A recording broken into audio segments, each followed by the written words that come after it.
ఏ జింజాక్ జింజాక్ జింజాక్ జింజాక్ జా నమస్తే అందరికీ ఎట్లున్నారు. వెల్కమ్ టు ఖతర్నాక్ వార్తలు. శనార్థులందరికీ ఉండాలి మళ్ళీ మీ దీవెనార్థులు.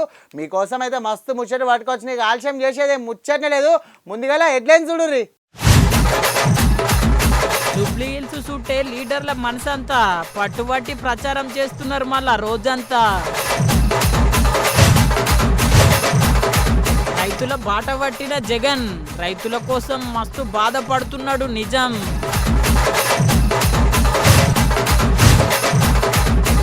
చావుకన బాట పట్టిన కవితక్క మంచి మంచి సవలతులు చేయాలంట కేసీఆర్ లెక్క. పనిలేని పంతులమ్మ చిన్నపిల్లలతోని గివ్వేం సేవలమ్మా.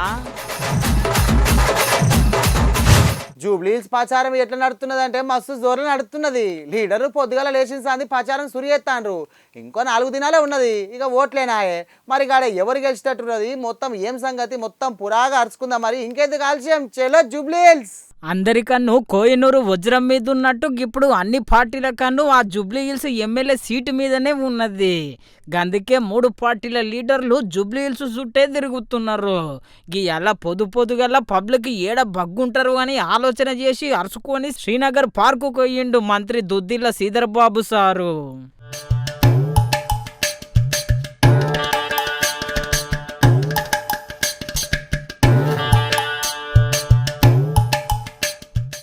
చూసిండ్రు కదా ఇద్దరు మంత్రుల ప్రచారం ఒక దిక్కు గిట్లుంటే ఇంకో దిక్కు బస్సుల మంత్రి పొన్నము తెలంగాణ షెయ్యి పార్టీ ఇన్ఛార్జ్ నటరాజన్ మేడము ఇల్లు తిరిగి గిట్ల ప్రచారం చేసిండ్రు.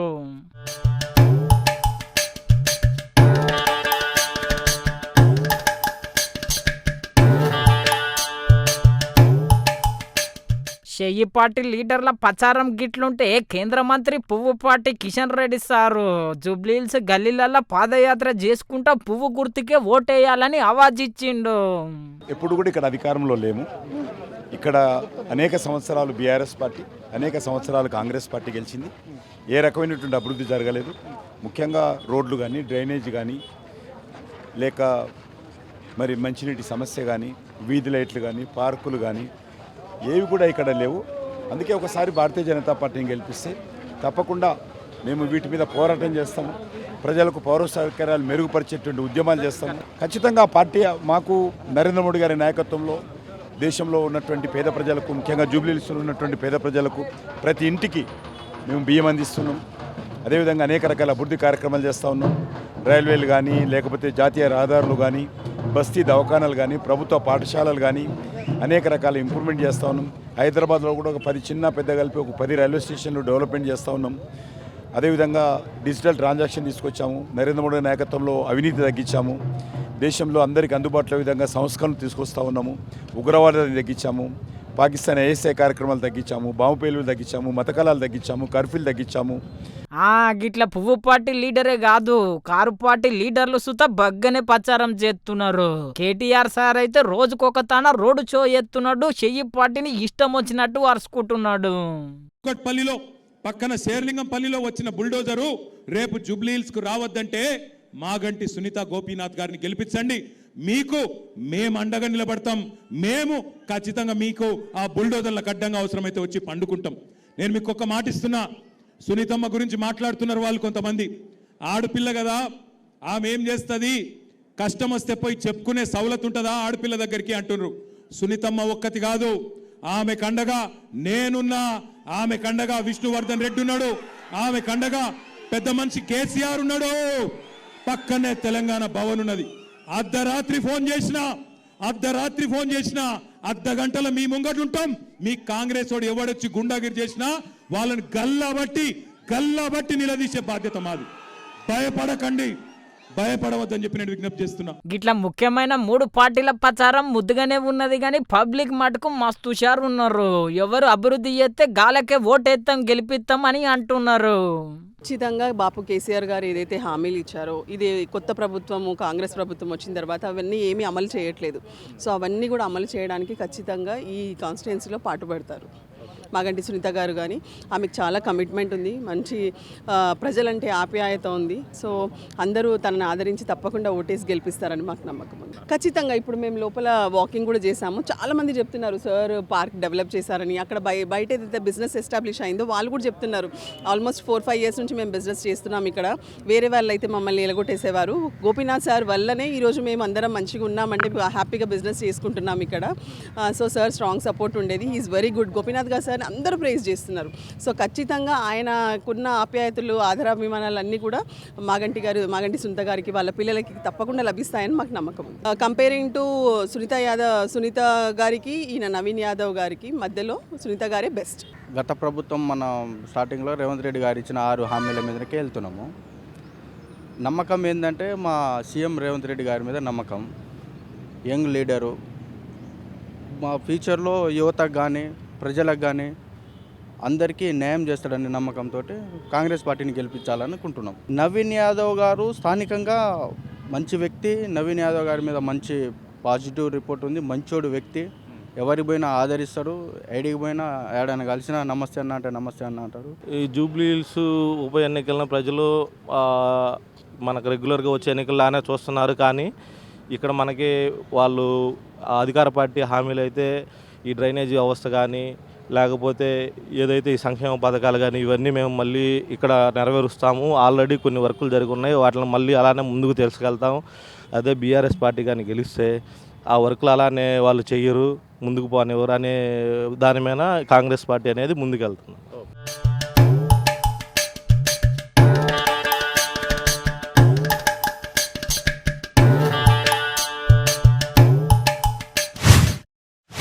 మొన్న మోంతా తుఫాన్ వస్తే అటెనక లీడర్లు వచ్చిర్రు. గా మోంతా తుఫాన్ పంటలని ఆగమాగం చేస్తే లీడర్లు వచ్చి రైతులను జర నిమ్మలం చేసిర్రు. నిన్న మొన్న అధికార పార్టీ లీడర్లు రైతులను నడుచుకున్నాక గీయాల వంతు నాదన్నట్టు కూడా ఇక మాజీ సీఎం జగనాల్ సార్ వచ్చిండు. మరి రైతుల బాధ పట్టిండు ఏందో ఒకసారి చూడుర్రి. రైతన్న రాత పంట నష్టం బాధ ఎప్పుడు పోతుందో ఏమో కానీ మోంతా తుఫాను దిక్కెళ్ళి రైతులైతే మస్తు బాధపడుతున్నారు. మోంతా తుఫాన్లో నష్టపోయిన రైతులను కలిసి గిట్లా మంచి షెడ్ అరుచుకున్నాడు మాజీ సీఎం జగనాలు సారు.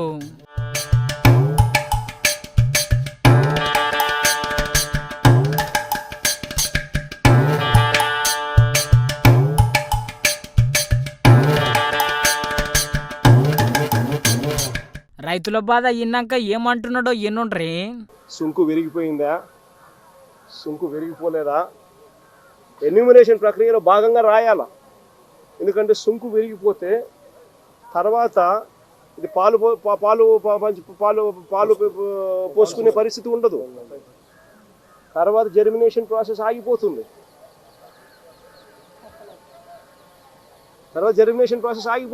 పాలు పోసుకునే పరిస్థితి ఉండదు సుంకు విరిగిపోతే. సో సుంకు విరిగిపోయిందా లేదా అని చూడాలి. పొలంలోకి వచ్చి దిగి చూడాలి ఎన్యూమరేషన్ చేసేవాడు. ఇది చూడకుండా, ఇది చెయ్యకుండా ఎన్యూమరేషన్ అయిపోయిందని అంటాను. ఇలాంటి వాళ్ళు ఎవరైనా ఇలాంటి వాళ్ళు ఎవరైనా కూడా ఎన్యూమరేషన్ మాది జరగలేదు, మా దగ్గరికి ఎవడు రాలేదు అని అంటే వెటకారం చేసి మాట్లాడుతున్నారు వాళ్ళను. ఎన్యూమరేషన్ మాత్రం జరగదు.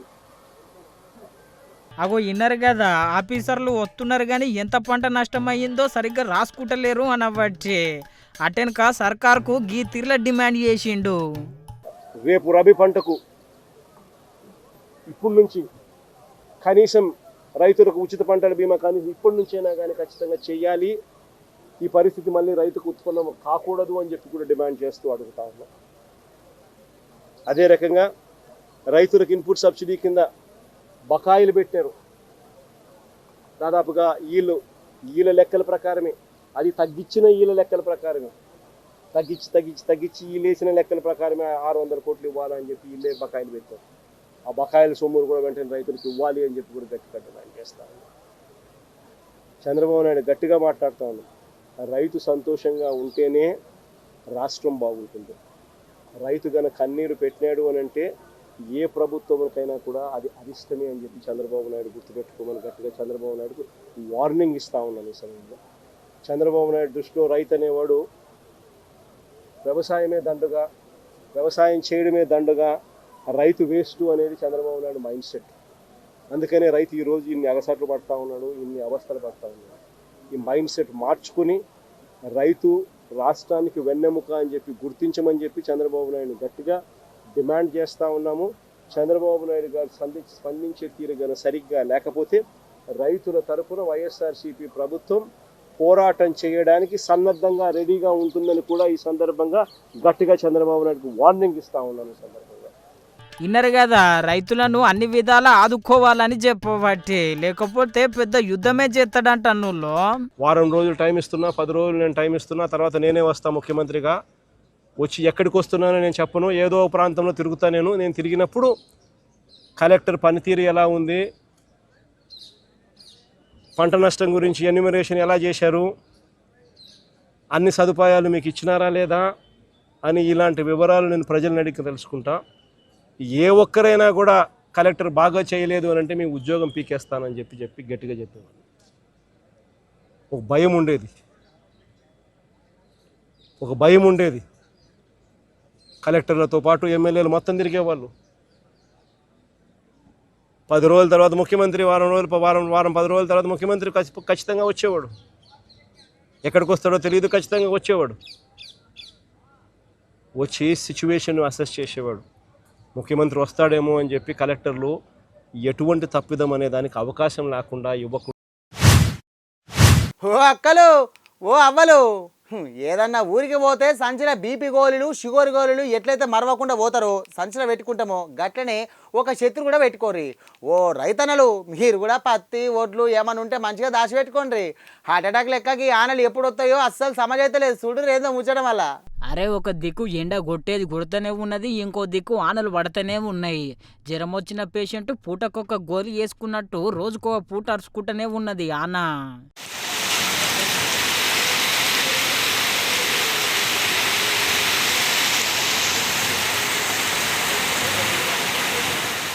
పొద్దుగల శివ అనేంత చలి పెడుతున్నా ఇంకా ఆనగాలం పోతలేదు, ఆనలు వడుడు ఆగుతలేవు. పంటలు చేతికొచ్చినాక గీ ఆనలు ఏందిరా నాయనా అని చెప్పి చాలా మంది పబ్లిక్ పరిశాన్ అవుతున్నారు. ఓరుగల్లులో కొంతమంది రైతులు పత్తి అమ్ముకుందామని మార్కెట్కు తెస్తే గీ ఆన దిక్కెళ్ళి మనులో పోసినంత పని అయ్యింది.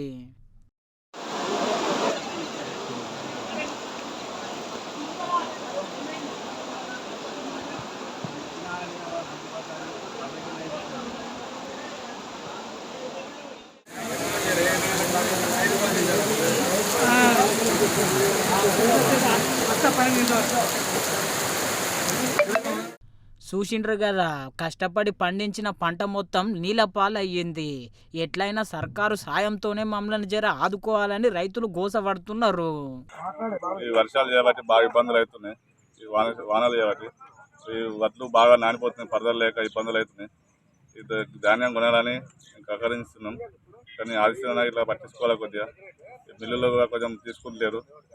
ఇల్లు కూడా హెల్ప్ చేస్తారు, కానీ 18-17 తీసుకుంటారు. కానీ వర్షాలు చేయబట్టి పోతలేవు. ఇది ఉంది, పరదలు కూడా బాగా సరిపోతలేవు. మళ్ళా వర్షాలు చేయబట్టి కింద మీద వేసేవాళ్ళకి పరదలు సరిపోతారు. పరదలు ఇప్పించాలని కోరుతున్నాం గవర్నమెంట్.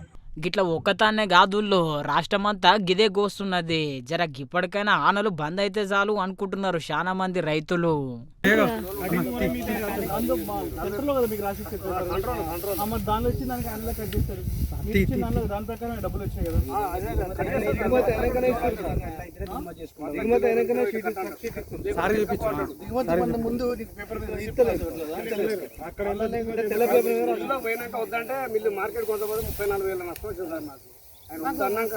వానరాలు పడితే కూడా సారు మాకు రానే రాలేదు.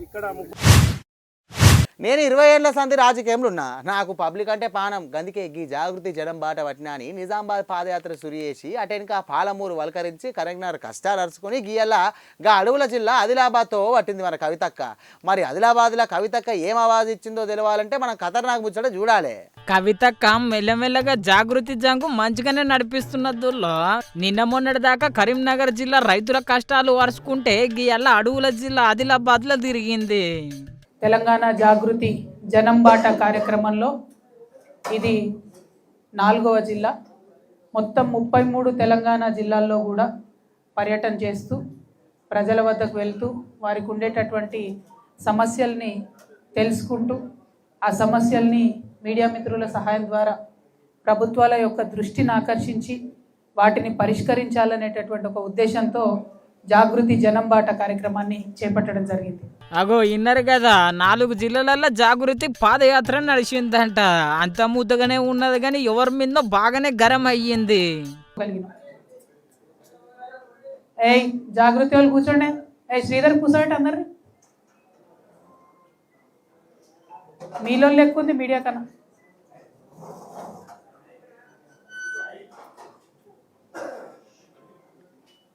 సాయి కూర్చో, మాట్లాడక. సారీ. గిట్లా ఎవరి మీదో సర్రు మన్నాక చెయ్యి పార్టీ మీద గుర్రు మన్నది మళ్ళా. ఏమో ఇంట్రెస్టింగ్ ఉంది, ఏం జరుగుతుందో అర్థమైతలేదు. కానీ ఒకటి బాధ కూడా ఏంది అని అంటే అన్ని పార్టీలలో అందరు పెద్ద నాయకులు ఓన్లీ జూబ్లీ హిల్స్నే ఉన్నారు. నిజంగా నిన్న ఒక రైతు ఒక మాట అన్నాడు, జూబ్లీ హిల్స్లో రైతులు ఉంటే మాత్రం ఇమీడియట్గా మా పత్తి పరిష్కారం అవుతుండే పత్తి సమస్య అన్నాడు. ఇప్పుడు ఆడ రైతులు లేరు, ఎలక్షన్ నడుస్తుంది కాబట్టి అసలు రైతులు వీళ్ళు ఇక్కడ పట్టించుకుంటలేరు. అదే ఏదైనా ఒక రూరల్ నియోజకవర్గంలో ఎలక్షన్ అయితే ఖచ్చితంగా ఇవాళ మొత్తం తడిసిన వడ్లు కొనేటోళ్ళు, తడిసిన మక్కలు కొనేటోళ్ళు, తడిసిన పత్తి కొనేటోళ్ళు. ఎన్నికలు అర్బన్ ఏరియాలో అవుతుంది, పట్టణంలో అవుతుంది కాబట్టి రైతుల్ని పట్టించుకుంటలేరు. అది మాత్రం చాలా దారుణం. ఇన్నరు కదా కవితక్క చెప్పింది కూడా నిజమే. జూబ్లీ హిల్స్లో కూడా రైతులు ఉంటే అందరి రైతులకు బగ్గ లాభం అవుతుండే. అటెనక ఆదిలాబాద్లో సర్కారు దవాఖాన్ల సౌలతులు ఎట్లున్నాయో అరుచుకున్నది.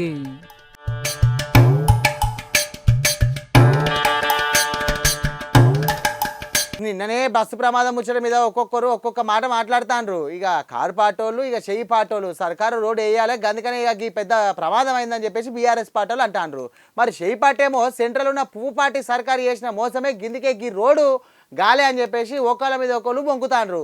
అసలుగా రోడ్డు పనులు ఎందుకు ఆలస్యమైనాయి, ఎవరు చేసిన తప్పు, ఎవరు చేసిన మోసం, మొత్తం పురాగా చేవళ్ళ ఎంపీ కొండాసారి చెప్తున్నాడు. ఇందాం పాండ్రి. నిన్న రంగారెడ్డి జిల్లాలో పెద్ద బస్సు ప్రమాదం అయితే రంగారెడ్డి జిల్లాలో ఉన్న లీడర్ల మీద పబ్లిక్ మస్తు గరం అయ్యిండ్రు. మీరు లీడర్లా లేకుంటే రాక్షసులా? పబ్లిక్ పానాలు పోతుంటే దగ్గర 10 ఏళ్ళు గడుస్తున్న రోడ్డు వేయరా అని చెప్పి పుల్లు గరం అయ్యిండ్రు. ఇదంతా ఏదో నా సీటు కిందకే ఎసరు వచ్చేటట్టు ఉన్నది అనుకున్నాడేమో షేవల్ల ఎంపీ కొండాసారు. ఇక నాదేం తప్పు లేదు, రోడ్డు శాంక్షన్ చేపించినా అంత రాష్ట్రంలో ఉన్న సర్కారే తప్పు చేసిందని గీ మాట చెప్పిండు. ఇప్పుడు దాదాపు 90% అది అయిపోయినట్టే. కానీ ఇదెందుకు చేయలేదు? ఇదే కోసం కదా. ఏది మన అజీజ్ నగర్ ఆపా junction to Chevella to Manneguda అదెందుకు చేయలేదు? అదే కోసం కదా. దానికి కారణాలు ఒకటేమో మనం గమనించాలి ఏంటంటే కేంద్ర ప్రభుత్వం ఓన్లీ పైసలు ఇస్తారు కట్టేయమని. ల్యాండ్ అక్విజిషన్, దానికి అవసరం ఉన్న భూమి అక్విజిషన్, అది బాధ్యత ఎవరిదంటే రాష్ట్ర ప్రభుత్వంది. ఇప్పటి వరకు రాష్ట్ర ప్రభుత్వం ఆ ల్యాండ్ కూడా అక్వైర్ చేయలేదు. ఈ అలైన్మెంట్స్ కూడా చక్కగా సర్వేలు చేసి చేయలేదు. ఎందుకు ఈ నిర్లక్ష్యం అంటే రంగారెడ్డి జిల్లా అంటే ఇష్టం లేదా, తాండూర్ వికారాబాద్ అంటే ఇష్టం లేదా, ఏంది నాకు అర్థమైతే లేదు. చేవెళ్ళ మొయినాబాద్ కాదా మన తెలంగాణ?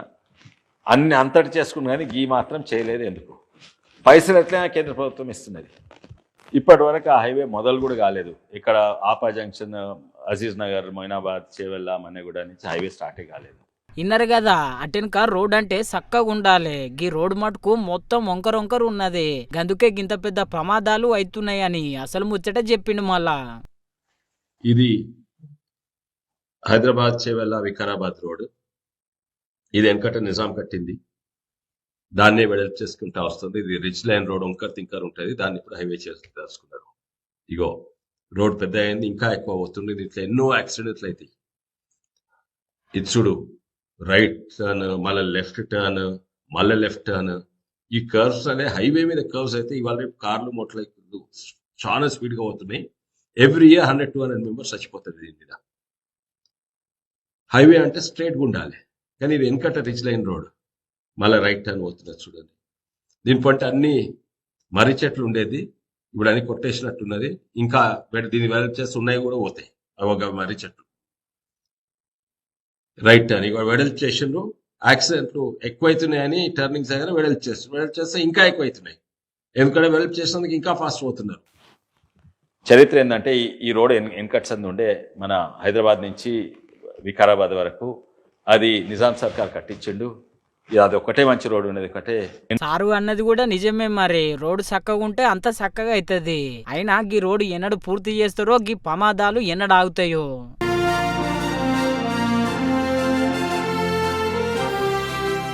సర్కారు నౌకరు వచ్చేంత వరకేరా మనకి తిప్పలు. ఏ కష్టాలైనా కూడా ఒక్కసారి సర్కారు నౌకరు వస్తే జాలిగా మంచిగా కాలు మీద కాలు వేసుకొని ఫ్యాన్ గాలి కూర్చొని ఇక చేతిలో ఫోన్ పట్టుకొని ఆరాంసే నిద్రపోవచ్చు. అందుకే నేను సర్కారు నౌకరి చదువుతున్నా అని చెప్పేసి అంటారు కొందరు. ఇక ఈ చిత్రం ఏంటంటే అచ్చం గదే లెక్కన ఒక పంతులమ్మ కట్టడి చేసింది.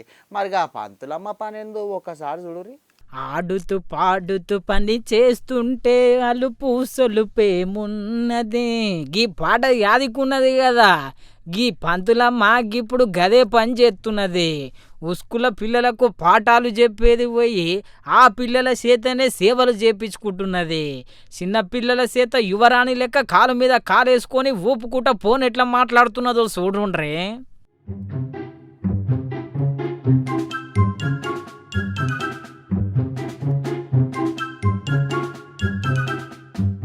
చూసిండ్రు కదా, ఫోన్లో ముచ్చట పెట్టుకుంటా ఆరాంసే నిమ్మలంగా కూస్తున్నది.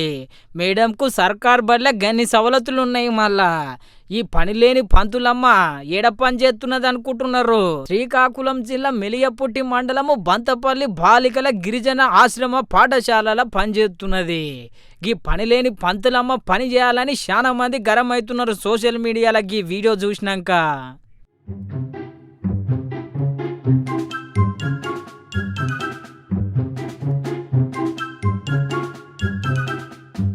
గీయాల మీకోసం ఒక చిన్న సినిమా ముచ్చట పట్టుకొచ్చిన, జల్దీ చూసేరు మరి. The girlfriend cinema shooting దగ్గర పడి పూర్తి సుతమైంది.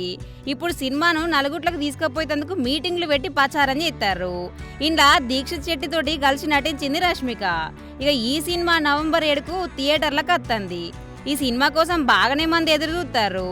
అయితే ఈ సినిమా కంటే ముందు తామా అనుకుంటా వచ్చి మంచి హిట్నే సంపాదించింది రష్మిక. ఆ సినిమా సుతం హిట్ అయింది. ఇక డిఫరెంట్ సినిమా లెక్కొచ్చి జనాల గుండెలలో నిలిచింది. భయం, ప్రేమ, అనురాగాల మధ్యలో నడుతుంది ఈ సినిమా.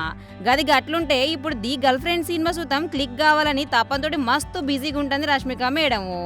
అందుకే నిన్న రష్మిక మందర సుతం ఇన్స్టాగ్రామ్లో ఆమె ఫ్యాన్లతోటి మస్తుగా ముచ్చట్లు పెట్టింది. అందులోకి మీరు ప్రభాస్ తోటి సినిమా చేస్తారా అంటే గా ఛాన్స్ అత్త ఇడిచి పెడతానా, దానికోసమే ఎడిటింగ్ చేస్తానా అన్నది.